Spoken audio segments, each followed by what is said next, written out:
জাতীয় থেকে আন্তর্জাতিক প্রান্তিক জনপদ থেকে নগর চারপাশে ঠিক কী ঘটছে এই মুহূর্তে তা নিয়ে আয়োজন এখন চারদিক। আপনাদের সঙ্গে আছে আমি অন্নয় কর্মকার। 5 দফা দাবিতে দেশের সব প্রকৌশল বিশ্ববিদ্যালয়ে ক্লাস পরীক্ষা বর্জন করে কমপ্লিট শাটডাউন কর্মসূচি পালন করছেন শিক্ষার্থীরা। আজ বিকেলে সংবাদ সম্মেলনে পরবর্তী কর্মসূচি জানাবেন তারা। এর আগে বুধবার দুপুরে শাহবাগ মোড় অবরোধের এক পর্যায়ে প্রধান উপদেষ্টার বাসভবন যমুনার দিকে যাত্রা করার পর ইন্টারকন্টিনেন্টাল হোটেলের সামনে পুলিশের বাধা পান শিক্ষার্থীরা। এক পর্যায়ে শিক্ষার্থীদের ছত্রভঙ্গ করতে পুলিশ লাঠিপেটা, জলকামান ও সাউন্ড গ্রেনেড ব্যবহার করে। গত মঙ্গলবার থেকে 3 দফা দাবিতে শাহবাগ অবরোধ করেন প্রকৌশলী শিক্ষার্থীরা। এদিকে সমস্যা সমাধানে শিক্ষার্থীদের সঙ্গে আজ আবারও বৈঠকে বসার কথা জানিয়েছেন উপদেষ্টা ফাউজুল কবির।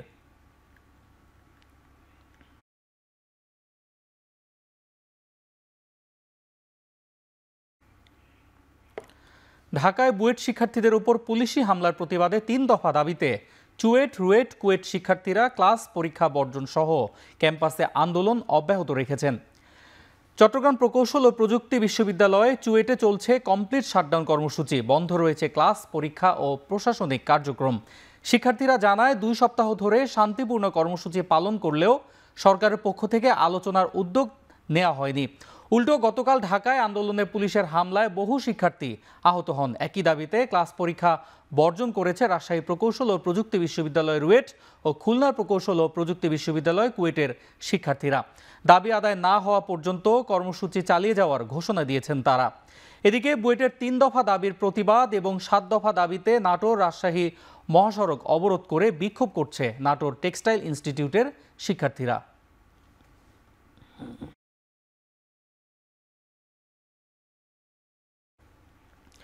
ডাকসু ও হল সংসদ নির্বাচনের উত্তাপ বাড়তে শুরু করেছে। নির্বাচনী প্রচারণার তৃতীয় দিন ঢাকা বিশ্ববিদ্যালয় ক্যাম্পাসে দেখা যায় উৎসব মুখর পরিবেশ। বিভিন্ন প্যানেলের প্রার্থীরা কেউ দল বেঁধে আবার কেউ বিচ্ছিন্নভাবে অংশ নিয়েছেন প্রচারণায়, দিচ্ছেন নানা প্রতিশ্রুতিও। একই সঙ্গে স্বতন্ত্র প্রার্থীরাও চালাচ্ছেন প্রচারণা। তবে কোনো প্রার্থী অভিযোগ করে বলেন কাউকে বেশি সুবিধা দিয়ে পক্ষপাতমূলক আচরণ করছে প্রশাসন। এদিকে দুপুরে ছাত্রদল সমর্থিত প্যানেল 10টি প্রধান পরিকল্পনা নিয়ে ইশতেহার ঘোষণা করে। এর মধ্যে রয়েছে আধুনিক ক্যাম্পাস গড়ে তোলা, নারী শিক্ষার্থীদের জন্য নিরাপদ ক্যাম্পাস নিশ্চিত করা, মানসম্মত স্বাস্থ্যসেবা ও স্বাস্থ্য বীমা নিশ্চিত করা, কারিকুলাম, অবকাঠামো ও গবেষণার মানোন্নয়ন, পরিবহন ব্যবস্থা সহজ করা, হয়রানিমুক্ত প্রশাসনিক সেবার মতো প্রতিশ্রুতি।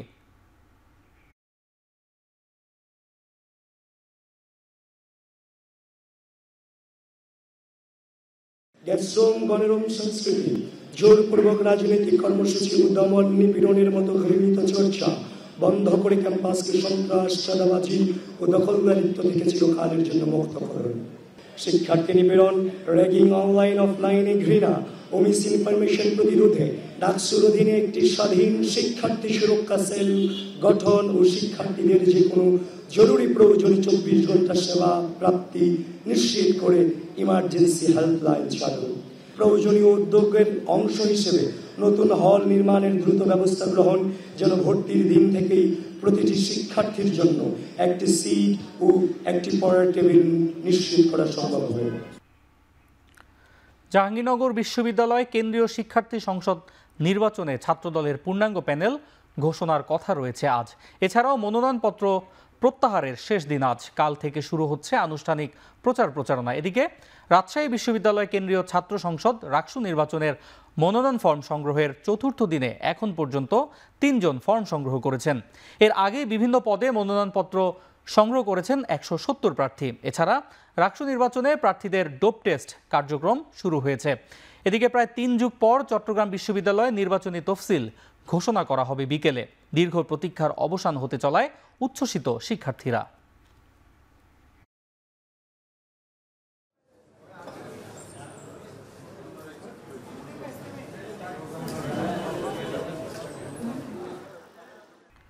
আন্তর্জাতিক অপরাধ ট্রাইব্যুনাল 2-এ জুলাই গণ অভ্যুত্থানে প্রথম শহীদ আবু সাইদ হত্যা মামলার রাষ্ট্রপক্ষের সাক্ষ্য গ্রহণ শুরু হয়েছে। বিচারপতি নজরুল ইসলাম চৌধুরীর নেতৃত্বাধীন আন্তর্জাতিক অপরাধ ট্রাইব্যুনাল 2-এ মামলার সাক্ষ্য গ্রহণ শুরু হয়।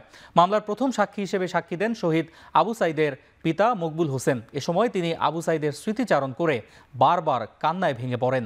বলেন, 16 জুলাই 2024 তারিখে নৃশংসভাবে গুলি করে হত্যা করে সুজন চন্দ্র রায় এবং আমির আলী নামে 2 পুলিশ কর্মকর্তা। এ সময় তিনি তার জীবদ্দশায় আবু সাইদের সুষ্ঠু বিচার যেন দেখে যেতে পারেন এই আহ্বান জানান ট্রাইব্যুনালে।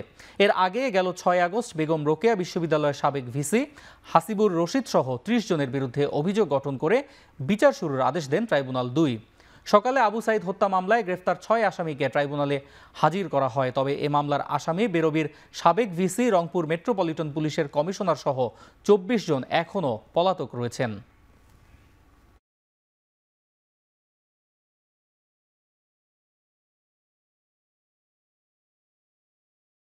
উনার জীবদ্দশায় যেহেতু আবু সাইদ বড় হবে, প্রতিষ্ঠিত হবে, চাকুরি করবে, এটা উনি দেখতে পারেননি। তবে উনি উনার জীবদ্দশায় দেখতে চান যে আবু সাইদ হত্যার বিচার হয়েছে, আসামিদের দৃষ্টান্তমূলক শাস্তি হয়েছে। এটি উনি দেখে যেতে চান মর্মে ট্রাইব্যুনালে ওনার আবেগ, ওনার আশা জানিয়েছেন। দেশের গুরুত্বপূর্ণ ব্যক্তিদের রাষ্ট্রীয় পদমর্যাদাক্রম নিয়ে আপিলের অনুমতি দিয়েছেন দেশের সর্বোচ্চ আদালত। শুনানির জন্য আগামী 4 নভেম্বর দিন ধার্য করেছেন আপিল বিভাগ। সকাল 9:30টায় বিচারপতি মোহাম্মদ আশফাকুল ইসলামের নেতৃত্বে 6 বিচারপতির আপিল বেঞ্চ এ আদেশ দেন। এবছরের 9 জানুয়ারি দেশের রাষ্ট্রীয় পদমর্যাদার ক্রম ঠিক করতে আপিল বিভাগ দ্রুত রিভিউ শুনানির আবেদন করে বিচারকদের সংগঠন জুডিশিয়াল সার্ভিস অ্যাসোসিয়েশন। পরে রাষ্ট্রীয় পদমর্যাদার ক্রমে অন্তর্ভুক্ত করতে ডেপুটি অ্যাটর্নি জেনারেলরা আবেদন করেন। গেল 27 এপ্রিল দেশের গুরুত্বপূর্ণ ব্যক্তিদের রাষ্ট্রীয় পদমর্যাদার ক্রম নিয়ে আপিল বিভাগের রায়ের বিরুদ্ধে রিভিউ আবেদনের শুনানি শুরু হয়। 2015 সালের 11 জানুয়ারি ওয়ারেন্ট অফ প্রিসিডেন্স সংশোধন করে আপিল বিভাগ রায় দেন। রায়ে রাষ্ট্রের সাংবিধানিক পদধারীদের ওপরের দিকে রাখা হয়। পাশাপাশি জেলা জজদের পদক্রম 8 ধাপ উন্নীত করে সচিবদের সমান করা হয়। আর প্রধান বিচারপতির পদক্রম জাতীয় সংসদের স্পিকারের সমান করা হয়।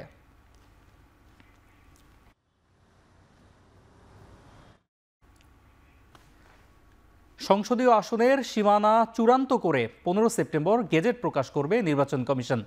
নতুন রাজনৈতিক দলের প্রাথমিক নিবন্ধন 14 সেপ্টেম্বর, চূড়ান্ত প্রজ্ঞাপন 30 সেপ্টেম্বর। এদিকে আজ নির্বাচনী রোডম্যাপ ঘোষণা করবে কমিশন। এ নিয়ে বিস্তারিত জানাতে ইসি সচিবালয় থেকে সরাসরি যুক্ত হচ্ছেন সহকর্মী মিয়া আমিরুল। আমিরুল, নির্বাচনী রোডম্যাপ কখন ঘোষণা করা হতে পারে আর এতে বিস্তারিত কি থাকছে জানতে পেরেছেন কিনা আমাদেরকে বলবেন। নয়, আমরা কিন্তু সকাল থেকে ইসি সচিবালয়ের কার্যক্রম দেখছিলাম। যেমনটি লক্ষ্য করেছি যে সিনিয়র সচিব রয়েছেন আক্তার আহমেদ, তিনি কিন্তু প্রধান নির্বাচন কমিশনের সাথে দেখা করেছেন এবং সবশেষে আমরা যে বিষয়টি জানতে পেরেছি রোডম্যাপ বলা চলে চূড়ান্ত হয়ে গিয়েছে। যে কোনো সময় এটি ঘোষণা হতে পারে, কমিশনের পক্ষ থেকে ব্রিফিং হতে পারে। তবে আজকে আপনি যেমনটি জানেন যে যুক্তরাষ্ট্রের একটি প্রতিনিধি দল তারা কিন্তু নির্বাচন কমিশনের সাথে দেখা করতে আসবেন দুপুর 2টা নাগাদ। আমরা যেমনটি জানতে পেরেছি এরপরে হয়তোবা ব্রিফিংয়ের মধ্য দিয়ে কমিশনের পক্ষ থেকে জানানো হতে পারে। আরেকটি বিষয় যেমনটি জানতে চেয়েছেন যে মূলত রোডম্যাপে কি বিষয় থাকতে পারে, আমরা এখন পর্যন্ত যে বিষয়গুলো জানতে পেরেছি বিভিন্ন সূত্র থেকে যে যেহেতু এবার ভোটার তালিকা আইনের একটি বিষয় রয়েছে 3 ধাপে চূড়ান্ত, সেটি নভেম্বরের শেষ নাগাদ চূড়ান্ত হবে এবং এরপরে কেউ যুক্ত হতে পারবে না। এর পাশাপাশি যেহেতু গতকালই শুনানি শেষ হয়েছে প্রায় 83টি সংসদীয় আসনের যে দাবি আপত্তি, সেটি কিন্তু বলা চলে সেপ্টেম্বরের মাঝামাঝি সময়ে হতে যাচ্ছে। এবং একই সাথে আপনি জেনে থাকবেন যেহেতু সংসদ নির্বাচন ঘিরে বিভিন্ন রাজনৈতিক দল সহ অন্যান্য যে অংশীজন যারা থাকে, যে নির্বাচনে তাদের অবস্থান কিংবা তাদের যে মতামত কিংবা তাদের যে অভিযোগ আপত্তি, সেই বিষয়গুলো কিন্তু সেপ্টেম্বরের মাঝামাঝিতে। এবং আমরা এর পাশাপাশি যে বিষয়গুলো লক্ষ্য করেছি মূলত যে নির্বাচনের রোডম্যাপের মধ্যে যেহেতু এটি তফসিলের আগে একটি প্রাথমিক পর্যায়ে কিংবা কর্মপরিকল্পনা যার মাধ্যমে মূলত যে নির্বাচনে কখন কি বিষয় চূড়ান্ত হতে পারে সেগুলো জানানো হবে। এর মধ্যে আমরা দেখেছিলাম যে সেপ্টেম্বরের মাঝামাঝিতে কিন্তু বলা চলে বেশ কিছু কার্যক্রম কমিশন শেষ করতে যাচ্ছে। আপনি যেমনটি বলছিলেন, যেমন সীমানা পুনর্নির্ধারণ, সেই সাথে রাজনৈতিক দলের যে নিবন্ধন রয়েছে সেটি কিন্তু সেপ্টেম্বরের 14 তারিখে হওয়ার একটি আভাস রয়েছে রোডম্যাপে এবং সেই সাথে সেপ্টেম্বরের শেষ নাগাদ কিন্তু এটি চূড়ান্ত হতে পারে। আর এর পাশাপাশি পাশাপাশি যেহেতু নির্বাচনের যেমনটি বলছিলাম যে নতুন রাজনৈতিক দল নিবন্ধন, সীমানা পুনর্নির্ধারণ, ভোটার তালিকা চূড়ান্ত, এগুলো যেহেতু নির্বাচনের অন্যতম একটি গুরুত্বপূর্ণ কাজ, সেই সাথে অংশীজনদের সাথে বৈঠক, সে সব মিলে কিন্তু সেপ্টেম্বরের মধ্যে হতে যাচ্ছে। এবং এর আগে আমরা যেমনটি জেনেছিলাম কমিশনের বিভিন্ন ব্রিফিংয়ের মধ্য দিয়ে যে অক্টোবরের মধ্যে কিন্তু কমিশন বিভিন্ন ধরনের তাদের যে নির্বাচনী সরঞ্জাম কেনাকাটার বিষয়গুলো রয়েছে সেটি কিন্তু চূড়ান্ত করতে যাচ্ছে। এর পাশাপাশি আমরা আপনাকে জানাতে চাই, আপনি জেনে থাকবেন যে আগামীকালে কিন্তু নির্বাচন ঘিরে কর্মকর্তাদের যে প্রশিক্ষণ কার্যক্রম সেটি কিন্তু আগামীকালেই উদ্বোধন হতে যাচ্ছে। আমরা সেই বিষয়ে জানতে পেরেছি। অন্যয় ইসি সচিবালয় থেকে যুক্ত ছিলেন সহকর্মী মিয়া আমিরুল। গণ অভ্যুত্থানের পর জনগণের যে প্রত্যাশা তৈরি হয়েছে রাজনৈতিক দলগুলো তা বুঝতে না পারলে তাদের কোনো ভবিষ্যৎ নেই বলে মন্তব্য করেছেন বিএনপির স্থায়ী কমিটির সদস্য আমির খসরু মাহমুদ চৌধুরী। সকালে রাজধানীর গুলশানে উন্নয়ন সংস্থা ওয়ার্ল্ড ভিশনের চতুর্থ শিশু ও যুব সমাবেশে প্রধান অতিথির বক্তব্যে একথা বলেন তিনি। বিএনপির নেতা আরও বলেন, রাজনীতি অর্থনীতিতে সবাই যেন অংশগ্রহণ করতে পারে সেজন্য লেভেল প্লেইং ফিল্ড তৈরি করতে হবে। এছাড়া উন্নয়ন কার্যক্রম প্রত্যন্ত অঞ্চলে ছড়িয়ে দেওয়ার আহ্বান জানান আমির খসরু মাহমুদ চৌধুরী।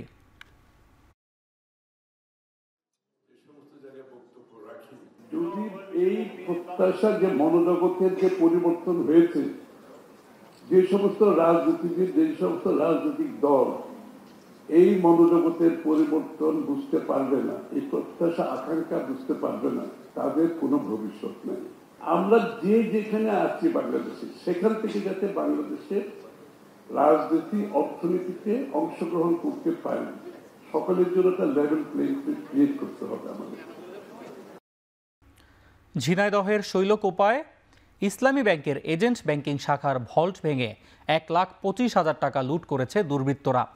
গত রাতে উপজেলার গারাগঞ্জ বাজার শাখার ডাকাতির এ ঘটনা ঘটে।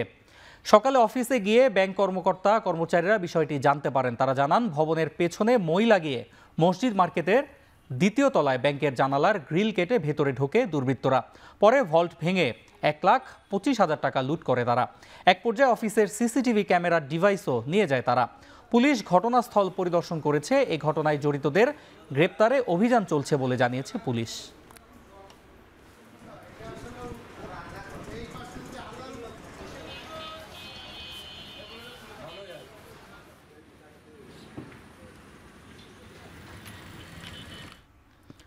ফেনী সদর উপজেলার তেমুহনী এলাকার 6 বছরের শিশুকে ধর্ষণের পর হত্যার অভিযোগ উঠেছে। পুলিশ জানায়, গতকাল সকাল থেকে হত্যাকাণ্ডের শিকার ওই শিশু নিখোঁজ ছিল।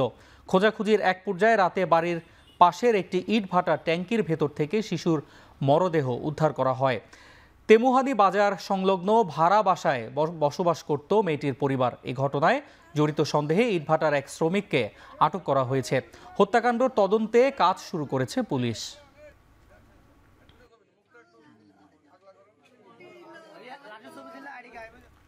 চট্টগ্রামের রাঙ্গুনিয়ার অন্যতম শীর্ষ সন্ত্রাসী রুবেলকে কুপিয়ে হত্যা করেছে দুর্বৃত্তরা। খবর পেয়ে সকালে ক্ষতবিক্ষত মরদেহ উদ্ধার করে পুলিশ। বুধবার রাতে রাজারহাট খুরুশিয়া ইকো পার্কে তাকে খুন করা হয়। পুলিশ জানায়, নিহত রুবেল রাঙ্গুনিয়ায় হত্যা, চাঁদাবাজি সহ 5 থেকে 6টি মামলার আসামি। এলাকায় একটি সন্ত্রাসী গ্রুপের নেতৃত্বে ছিলেন তিনি। পুলিশের ধারণা, পূর্ব পরিকল্পিতভাবে তাকে খুন করেছে প্রতিপক্ষ দল। মরদেহ উদ্ধারের পর সুরতহাল করে ময়নাতদন্তের জন্য চট্টগ্রাম মেডিকেল কলেজ হাসপাতালে পাঠানো হয়েছে। পরিবারের সাথে কথা বলে আলামত সংগ্রহ ও পরবর্তী আইনানুগ ব্যবস্থা নেবে পুলিশ।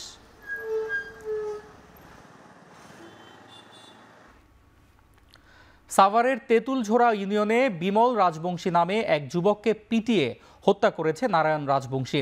বুধবার রাতে এ ঘটনা ঘটে। পুলিশ জানায়, তুচ্ছ ঘটনা নিয়ে ঝগড়ার জেরে নারায়ণ বিমলকে পিটিয়ে গুরুতর জখম করে। এ সময় নিহতের আত্মীয় শিল্পী রানী ও উশান্তকেও মারধর করা হয়।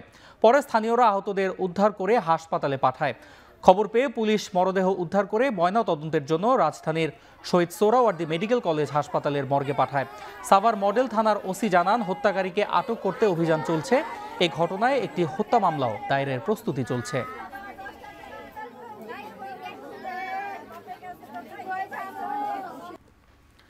যুক্তরাষ্ট্রের মিনেসোটা অঙ্গরাজ্যের মিনিয়াপোলিস শহরের একটি ক্যাথলিক স্কুলে বন্দুকধারীর হামলায় 2 শিশু নিহতের ঘটনা তদন্ত করছে এফবিআই। নিহতদের স্মরণে হোয়াইট হাউসের যুক্তরাষ্ট্রের পতাকা অর্ধনমিত রাখার নির্দেশ দেন ট্রাম্প। স্থানীয় সময় বুধবার সকালে শহরের দক্ষিণে অবস্থিত অ্যানাউন্সিয়েশন ক্যাথলিক স্কুলে এ ঘটনা ঘটে। স্থানীয় গণমাধ্যম জানায়, শিশুদের সকালের প্রার্থনার সময় এক ব্যক্তি কালো পোশাকে হাতে একটি রাইফেল নিয়ে স্কুলে ঢুকে গুলি চালাতে শুরু করেন। পুলিশ জানিয়েছে, পরে হামলাকারীও আত্মহত্যা করেন, তবে তার পরিচয় বা উদ্দেশ্য সম্পর্কে এখনও নিশ্চিত হওয়া যায়নি। বন্দুক হামলার ঘটনায় দুঃখ প্রকাশ করেছেন মার্কিন প্রেসিডেন্ট ডোনাল্ড ট্রাম্প। নিজের মালিকানাধীন সামাজিক যোগাযোগ মাধ্যম ট্রুথ সোশ্যালে দেয়া পোস্টে আহতদের সুস্থতার জন্য প্রার্থনাও করেন তিনি।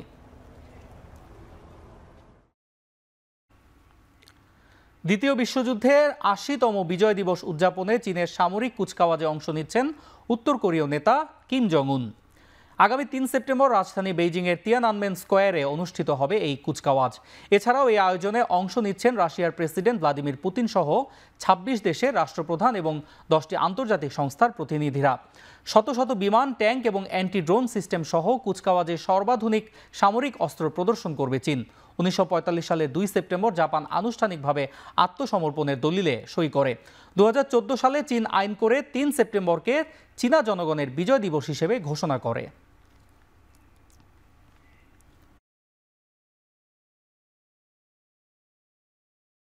খেলার খবর, বাংলাদেশ প্রিমিয়ার লিগে বিদেশি ফুটবলারদের অন্তর্ভুক্তি লিগকে আকর্ষণীয় করবে বলে মনে করেন নেপাল অধিনায়ক কিরণ চেমজং। বিপিএলের সামনের আসর বেশ প্রতিদ্বন্দ্বিতাপূর্ণ হবে বলেও অভিমত পুলিশ এফসির গোলকিপারের। সামনের বিপিএল আসর বাংলাদেশ ফুটবলের জন্য বিশেষ কিছু হবে বলে অভিমত তার।